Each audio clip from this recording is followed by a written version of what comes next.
Hello दोस्तों, स्वागत है हमारे YouTube चैनल में। दोस्तों, कला की सीरीज़ में जो हम टीजीटी पीजीटी आर्ट कला के बारे में पढ़ रहे थे, उसके सीरीज़ में आज हम पढ़ेंगे मौर्य कालीन की कला। आप लोगों ने जब इतिहास पढ़ा होगा, ठीक है, तो उसमें पढ़ा होगा वंशों के बारे में, ठीक है, तो उसमें कहीं ना कहीं आपने पढ़ा होगा कि मौर्य वंश, ठीक है, उसी के अंदर हम बता रहे हैं कि ये मौर्य कालीन कला, ठीक है। कला के बारे में हम जिक्र करने जा रहे हैं तो जाहिर सी बात है कुछ आर्ट किए गए होंगे इस कालीन के अंतर्गत, ठीक है। अब हम पढ़ने जा रहे हैं बेटा मौर्य कालीन की कला, तो जाहिर सी बात है कि इसमें कोई ना कोई वंश होगा। कौन सा वंश था? कौन सा वंश था बेटा? इस वंश का क्या नाम था? मौर्य वंश, ठीक है।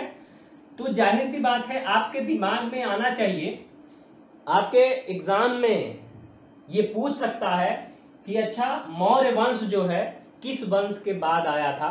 तो एक हमको सीरीज पढ़नी है, वो सीरीज आप जान लीजिए कि वो सीरीज है कौन सी, ठीक है।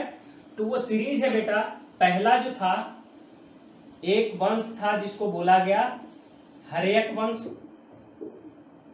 एक वंश था जिसको बोला गया हर्यक वंश, उसी के जस्ट बाद आया, ठीक है, इसी के जस्ट बाद आया आपको कौन सा वंश? नाग वंश। कौन सा वंश आया? नाग वंश, ठीक है।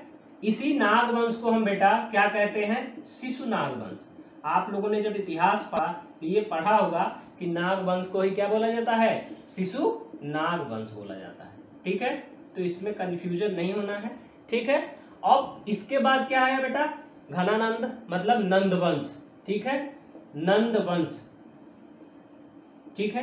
नंद वंश के शासक जो लास्ट शासक थे उसको मारकर चंद्रगुप्त ने क्या किया था? मौर्य वंश की स्थापना करी थी। तो इसके बाद क्या आया?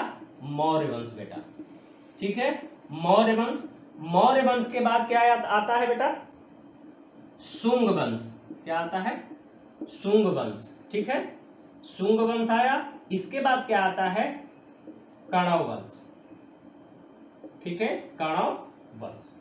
तो अब देखिए 1 2 3 4 5 6 वंश के बारे में हम लोग जान लिए। आपके एग्जाम में क्या पूछ सकता है? मौर्य वंश के बाद कौन सा वंश आया? तो हम बोलेंगे क्या? शुंग वंश, ठीक है, क्वेश्चन बन सकता है। मौर्य वंश के पहले कौन सा वंश था? नंद वंश। तो इस बात को हम बिल्कुल नहीं भूलेंगे। अब हमको इसके और लास्ट शासक के बारे में पढ़ना है, तो इसका लास्ट शासक कौन था? घनानंद। ये हमको बस पढ़ना है, समझना है, क्योंकि ये बेसिक्स है। क्योंकि अभी हम मौर्य कालीन कला के बारे में बताने लगेंगे तो मौर्य वंश में कितने शासक होते थे, कितने शासक हुआ करते थे, ठीक है, मौर्य वंश में कितने शासक थे क्रम वाइज। अगर आप उसको जानेंगे नहीं कि अच्छा ये अशोक का नाम आ रहा है तो ये मौर्य वंश का है या नंद वंश का है, तो आप कंफ्यूज रहेंगे हमेशा, और आप टीजीटी पीजीटी के लिए हमेशा दिन भर पढ़ते रहेंगे, कुछ होना नहीं, ठीक है। तो अब हम आते हैं बेटा मौर्य वंश, ठीक है। और मौर्य वंश का जो वो था, संस्थापक था, क्या बोलते हैं? संस्थापक। मौर्य वंश का जो संस्थापक था वो था चंद्रगुप्त मौर्य। चंद्रगुप्त मौर्य, ठीक है। ये जो चंद्रगुप्त थे, ठीक है, चंद्रगुप्त मौर्य थे, वो किसके शिष्य थे? चाणक्य के। चाणक्य की नीति आप लोगों ने बड़ा पढ़ा होगा। इन्हीं चाणक्य ने क्या किया था? अर्थशास्त्र ग्रंथ लिखा है, ठीक है, अर्थशास्त्र की रचना चाणक्य ने ही करी है। तो ये आपके एग्जाम में आ सकता है। अभी मैं ये सब चीजें बताऊंगा, लेकिन आप इतना जानिए क्या थे? चाणक्य क्या थे? गुरु थे किसके? चंद्रगुप्त मौर्य, ठीक है। जो चाणक्य थे बेटा, ये क्या थे? पंडित थे, ब्राह्मण थे, ठीक है, ऊंचे कुल के थे। ये नंद वंश की राज्यसभा में इनकी बहुत, घनानंद ने क्या करा? चाणक्य की बहुत ज्यादा बेइज्जती किया, बहुत ही ज्यादा बेइज्जती किया। आजकल ऐसे लोग आपसे टकरा जाते होंगे, ठीक है, जो अपना इमेज अच्छा बनाने के लिए दूसरों का क्या करते हैं? बेइज्जती करते हैं, ठीक है। तो जाहिर सी बात है न्यूटन थर्ड लॉ तो अप्लाई होगा, वो आप लोगों ने पढ़ा होगा, इक्वल एंड अपोजिट फोर्स, है ना, क्रिया प्रतिक्रिया आप लोगों ने पढ़ा होगा, ठीक है। तो यही क्रिया प्रतिक्रिया किसने दिया? चाणक्य ने। चाणक्य की जब नंद वंश में घनानंद ने क्या किया था, इंसर्ट किया था, तो चाणक्य ने वहीं पे अपने मन ही मन में क्या किया, ये प्रण किया कि मैं नंद वंश का पूरा नाश करूंगा, चाहे जैसे भी करूं। चाणक्य थे बेटा पंडित, ठीक है। उन्होंने क्या किया, अब खोज में निकले कि अच्छा मैं किसी को अपना शिष्य बनाऊंगा और वो क्या करेगा, घनानंद से क्या करेगा, बदला लेगा और घनानंद की मृत्यु का कारण भी बनेगा, ठीक है। तो इन्होंने क्या किया, एक चतुर बालक को देखा खेलते हुए, ठीक है। एक ऐसे बालक को खेल खेलते हुए देखा जो बहुत ही इंटेलिजेंट प्रतीत हो रहा था, बहुत ही समझदार प्रतीत हो रहा था। वो कोई और नहीं बेटा, वो कौन थे, चंद्रगुप्त मौर्य थे, ठीक है। वो कौन थे, चंद्रगुप्त मौर्य थे। और उन्होंने क्या किया, चंद्रगुप्त मौर्य के थ्रू, मतलब चंद्रगुप्त मौर्य ने क्या किया, घनानंद मतलब नंद वंश पर हमला किया। और घनानंद जो थे नंद वंश के लास्ट शासक थे, उनको क्या किया, इनकी मृत्यु करवा दिया चाणक्य ने। किसके थ्रू, चंद्रगुप्त के थ्रू। और क्या किया, चाणक्य को गद्दी पे बैठा दिया, ठीक है। चाणक्य को गद्दी पे, मतलब चाणक्य ने क्या किया, चंद्रगुप्त को गद्दी पे बैठा दिया। अब बेटा संस्थापक जो बनता है, कौन बनता है हमारा, चंद्रगुप्त मौर्य। अब यहां से मौर्य वंश की शुरुआत करते हैं हम, ठीक है। तो आप इस चीज को बिल्कुल नहीं भूलिएगा, ये केवल ओवरव्यू था। कौन सा, ये हर्यक वंश के बाद नागवंश, नागवंश के बाद क्या था, नंद वंश। नंद वंश का कौन सा अंतिम शासक कौन था, घनानंद। घनानंद को मारकर किसने मारा था, चंद्रगुप्त मौर्य ने। किसके कहने पे, चाणक्य के कहने पे, ठीक है। और गद्दी पे क्या किया, बैठ गया। इसका जो भी था राज्याभिषेक किसने करवाया था, चाणक्य ने कराया था, ठीक है। और वहीं से क्या होता है, मौर्य वंश की बेटा स्थापना होती है, ठीक है। अब हम आते हैं, अच्छा चलो मौर्य वंश की तो स्थापना हमने कर दी। अच्छा इसमें टोटल नंबर ऑफ शासक कितने थे, टोटल नंबर ऑफ कौन से शासक कितने थे, शासक, टोटल नंबर ऑफ शासक कितने थे। अब इसके बारे में हम थोड़ा सा डिस्कस करने चल रहे हैं बेटा। वीडियो थोड़ी लंबी हो तो देखिएगा, ध्यान से देखिए, समझ में आएगा, ठीक।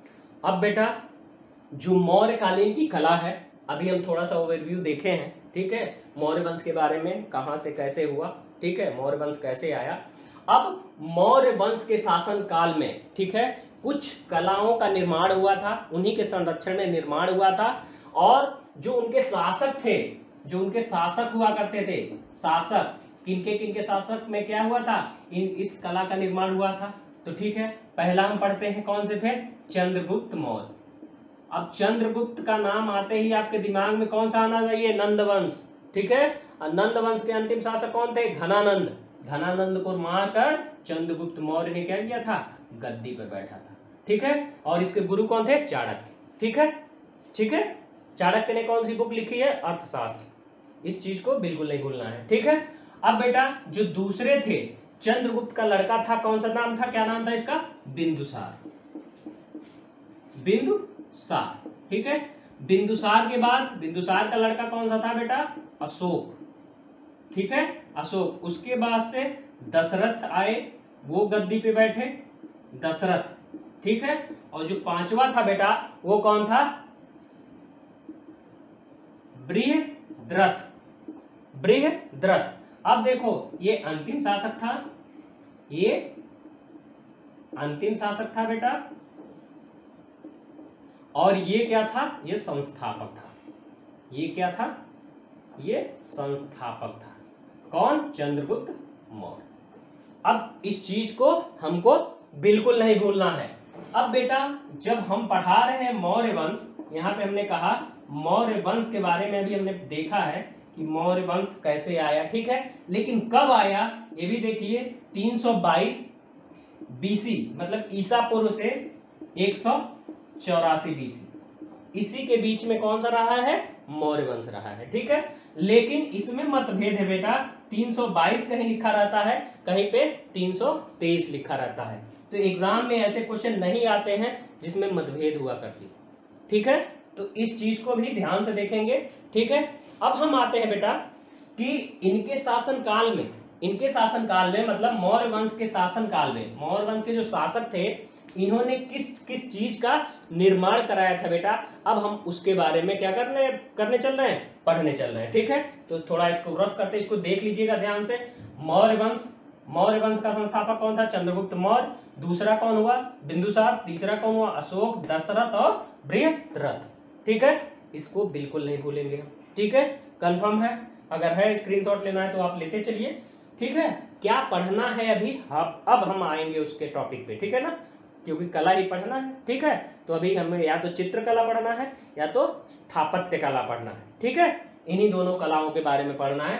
तो अब हम इसको रफ करते हैं। अब बेटा जो मौर्य वंश था, ठीक है, उसने क्या किया, कुछ कला बनवाए अपने शासनकाल में, तो उसको बोलते हैं क्या, कला। ठीक है, कुछ कला एवं कुछ स्थापत्य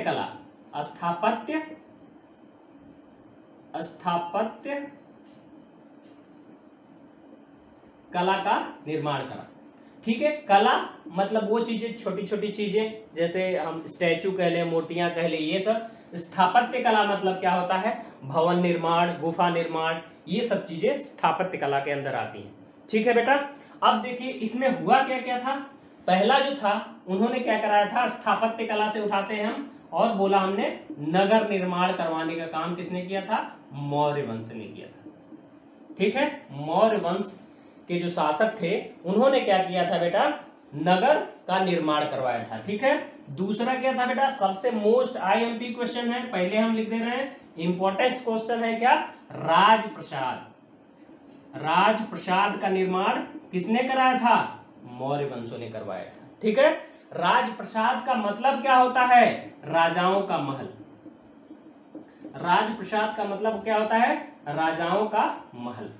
ठीक है, बिल्कुल कंफ्यूजन नहीं होना चाहिए। ठीक है, जो जो चीजें हम पढ़ रहे हैं वो चीजें हमको आनी चाहिए। तीसरा क्या हमने, स्तूप सबसे ज्यादा अशोक ने, जाहिर सी बात है, अशोक किसके अंदर आता है, मौर्य वंश। अशोक का नाम, चंद्रगुप्त का नाम, बिंदुसार का नाम, दशरथ का नाम, इन सबका नाम आते ही आपके दिमाग में मौर्य वंश होना चाहिए। ठीक है, स्तूप लगभग 84,000 स्तूप का निर्माण किसने कराया था, अशोक ने कराया था। तो ये हम बाद में पढ़ेंगे बेटा, किसने कितना करवाया था। अभी हमने लिख दिया है क्या, नगर निर्माण, राजप्रसाद, स्तूप, और चौथा जो हमारा हुआ करता था बेटा, वो क्या था, बिहार, जहां लोग रहते हैं, जहां जो लोग जाके रहते हैं उसको बिहार, एवं चैत्य बोला जाता है, चैत्य का निर्माण कराया। चैत्य का क्या मतलब होता है, पूजा गृह या पूजा घर। ठीक है, पूजा गृह बोला जाता है, चैत्य का मतलब जहां बैठ के लोग क्या करते हैं, पूजा करते हैं। ठीक है, ये चीजें आपको क्लियर हो रही हैं। अब इसी कला के अंदर, मतलब मौर्य वंश जो मौर्यकालीन कला है, इसी के अंदर बेटा क्या हमको देखने को मिलता है, मूर्ति कला का विकास मिलता है। मूर्ति कला पहले से भी चली आ रही है, लेकिन इसमें कुछ एडवांस मूर्तियां बनने लगी, कुछ अच्छी मूर्तियां बनने लगी। मतलब मूर्ति कला के अंदर क्या दिखा, मूर्ति कला विकास देखने को मिलने लगा। ठीक है, मूर्ति कला विकास देखने को मिलने लगा। तो ये हम पढ़ेंगे कि मौर्य काल के टाइम पे क्या क्या बना। ठीक है, नगर निर्माण मौर्य वंश के टाइम, मौर्यकालीन आ सकता है, किसके अंतर्गत आता है, मौर्यकालीन के अंतर्गत। राजप्रसाद मोस्ट इंपॉर्टेंट है, इस चीज को भूलेंगे नहीं। राजाओं का महल का निर्माण किस वंश के टाइम पे हुआ था, तो मौर्य वंश के टाइम का हुआ। ठीक है, तो इन सब चीजों को नहीं भूलना है हमें। ठीक है, अब हम इसको रफ करते हैं, और भी कुछ चीजें, मजेदार चीजें पढ़ाने चल रहे हैं आपको। ठीक, अब बेटा हम लोग पढ़ रहे थे मौर्य वंश, ठीक है ना। मौर्य वंश में बहुत कुछ पढ़ा हम लोगों ने, मौर्य वंश। ठीक है, मौर्य वंश पढ़ा था, ये आपके दिमाग में आना चाहिए 322 ईसा पूर्व से 184 BC तक। ठीक है, ये था। ठीक है ना, संस्थापक कौन सा था, संस्थापक चंद्रगुप्त मौर्य। और जो ये मौर्यकालीन कला में जो मौर्य वंश था, इसकी राजधानी कहाँ थी बेटा, राजधानी, ये भी चीजें कभी कभी पूछ लेता है, जिसपे हम ध्यान नहीं देते हैं वो भी चीजें पूछ लेता है। तो क्या था, मौर्य वंश का जो राजधानी था वो क्या था, पाटलिपुत्र, पाटलिपुत्र। ठीक है, अब इतना हम लोग क्या किए बेटा, पढ़ लिए, ठीक है ना। अब बेटा जो चंद्रगुप्त मौर्य थे, ठीक है, ये अपने जीवन काल में क्या क्या किए हैं, ठीक है। तो कुछ बुक्स हैं, कुछ हमारे पास क्या है, बुक्स हैं, या हमारे पास रचनाएं, हमारे पास क्या है, बुक हैं या रचनाएं हैं, जो कि ये देखने को मिलता है कि चंद्रगुप्त मौर्य ने क्या क्या किया था। मतलब ये हुआ कि किसी ने बुक लिखी होगी, किसी ने रचना की करी होगी, और उसमें क्या किया गया होगा, जो उनका शासन काल था उसके बारे में ये लोग क्या किए गए होंगे, लिखे होंगे। ठीक है, तो अब बेटा हम सबसे पहले जाते हैं और देखते हैं कि सबसे पहले किसने बुक लिखा था। पहला जो बुक है हमारा वो है विशाखादत्त। कौन है, अब बेटा हम सबसे पहले नंबर पे जाते हैं और देखते हैं कि एक बुक थी जिसका नाम था मुद्रा राक्षस। एक बुक था जिसका नाम था, क्या नाम था बेटा, मुद्रा राक्षस। इसको किसने लिखा था बेटा, विशाखादत्त ने। किसने लिखा था, विशाखादत्त ने। ठीक है, इन्होंने, विशाखादत्त ने इस रचना के अंदर ये बताया है कि नंद वंश के संस्थापक जो घनानंद थे उनको मारकर चंद्रगुप्त क्या किए थे, गद्दी पर बैठे थे। तो विशाखादत्त ने अपने मुद्रा राक्षस की रचना में चंद्रगुप्त मौर्य के बारे में ये सब चीजें लिखी है। ठीक है बेटा, चंद्रगुप्त मौर्य के गुरु कौन थे बेटा, चाणक्य। दिमाग में रोटेट कर जाना चाहिए, ठीक है ना। अब हम बेटा क्या करते हैं, देखते हैं कि दूसरे नंबर पे कौन आते हैं। दूसरे नंबर पे इनका गुरु एक थे, कौन थे, चाणक्य। उन्होंने क्या किया था, चाणक्य नहीं, पहले इनकी रचनाओं के बारे में हम लिख देते हैं। अर्थशास्त्र, अर्थशास्त्र, ठीक है। अर्थशास्त्र किसकी रचना है, चाणक्य की। अर्थशास्त्र किसकी रचना है, चाणक्य की। ठीक है, तो चाणक्य ने क्या किया है, अर्थशास्त्र की रचना करी है, और इसके अंदर भी क्या किया है, चंद्रगुप्त मौर्य के बारे में या उनके शासनकाल के बारे में इन्होंने क्या किया है, उल्लेखित किया है इसके अंदर। ठीक है बेटा, अब आगे चलते हैं। जो तीसरी रचना थी बेटा, उसका नाम था इंडिका। ठीक है, इंडिका किसने लिखा था, मेगास्थनीज ने। ये सब लोग जानते हैं, मेगास्थनीज ने। ठीक है, मेगास्थनीज ने भी क्या किया था, अपने इंडिका बुक में क्या किया है, चंद्रगुप्त मौर्य के शासनकाल और चंद्रगुप्त मौर्य के बारे में बताने की कोशिश करी गई है। ठीक है, किसमें, इंडिका नामक पुस्तक में या इंडिका नामक रचना में। ठीक है दोस्तों, तो बस आज इतना ही। ये सब मोस्ट IMP क्वेश्चन है, जिसको आपको क्या करना है, बहुत अच्छे से मगअप याद करना है, समझ के याद करना है। ठीक है, तो इस तरह से पढ़ेंगे तो शायद कोई चीज, ये पार्ट 1 है, ये मौर्यकालीन कला का पार्ट 1 है। अभी देखिए कितने पार्ट जाते हैं इसमें, क्योंकि हमको इसमें चंद्रगुप्त के बारे में बताना है, ठीक है, अशोक के बारे में बताना है। अशोक के बारे में सबसे ज्यादा पढ़ना है, क्योंकि ये शिलालेख और स्तंभ बनवाए हैं। ठीक है, इसके भी 2 पार्ट हैं, इसके भी 2 पार्ट हैं, तो शायद बहुत सारे पार्ट इसमें बन के तैयार हो जाएंगे। ठीक है, मस्ती मजाक करना हो TGT PGT के लिए मत पढ़ा करिए। ठीक है, सीरियस होके पढ़ना है तो पढ़िए। ठीक है ना दोस्तों, कल मैं क्या पढ़ाऊंगा या पार्ट 2 में क्या रहेगा मैं अभी बता देता हूं आप। जो कल मैं पढ़ाऊंगा आपको पार्ट 2 में, मौर्यकालीन कला पार्ट 2, जब मेरा वीडियो आएगा तो उसमें देखिएगा हम बताएंगे सेलुकस निकेटर, जो क्या करता है, भारत पर आक्रमण करता है और चंद्रगुप्त मौर्य से युद्ध करता है। चंद्रगुप्त मौर्य से क्या करता है, युद्ध करता है, और क्या होता है, युद्ध में पराजित हो जाता है और अपनी पुत्री और अपनी पुत्री की शादी किससे कर देता है? चंद्रगुप्त मौर्य से। तो इसके बारे में हम कुछ चीजें बताएंगे। ये सब शादी करता है तो क्या क्या दहेज में देता है ना। डाउरी सिस्टम तो अपराध है, लेकिन क्या क्या देता है, ठीक है, क्योंकि वो छोड़ देता है। इसी के दरबार से बेटा कौन आया रहता है? मेगास्थनीज। सेलुकस निकेटर के दरबार से किसके दरबार में? चंद्रगुप्त मौर्य के दरबार में आया रहता है। कौन सा? मेगास्थनीज। ठीक है, तो इनके बारे में पढ़ेंगे, मेगास्थनीज के बारे में पढ़ेंगे, और बहुत सारी अच्छी अच्छी बातें पढ़ेंगे जो एग्जाम में आते हैं। ठीक है, हम ऐसे पढ़ेंगे बेटा जो हूबहू हमारे दिमाग में क्या हो जाए? फिट हो जाए। ठीक है, चलिए दोस्तों, जय हिंद, जय भारत।